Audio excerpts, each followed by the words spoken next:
how the holy name of Mary stopped a Muslim attack. Baptizing over 300,000 enslaved individuals, St. Peter Claver dedicated his life to serving those captive in the slave market.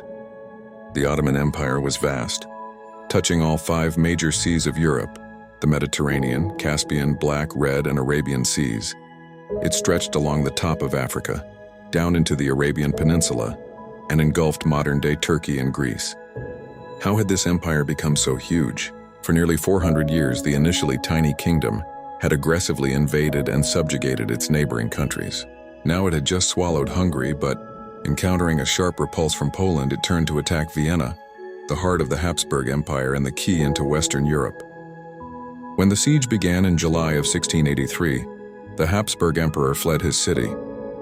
But Pope Innocent III knew this was not a time to succumb to fear and leapt into action.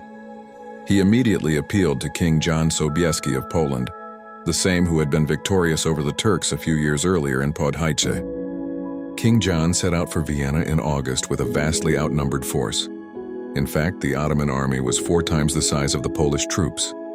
As he passed the shrine at Czestochowa, King Jan invoked Our Lady's intercession and aid.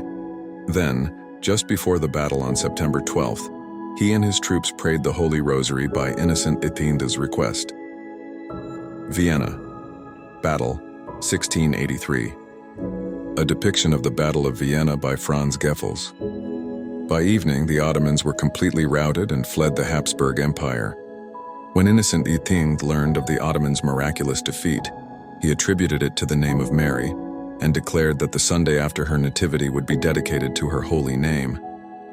This devotion had been practiced in Spain for about a century, traditionally on the octave day of Our Lady's Nativity, in correlation with the holy name of Jesus. However, it became a movable feast due to Innocent X's decree until 1908, when Pope Pius X declared that it could be celebrated on the actual day of the battle.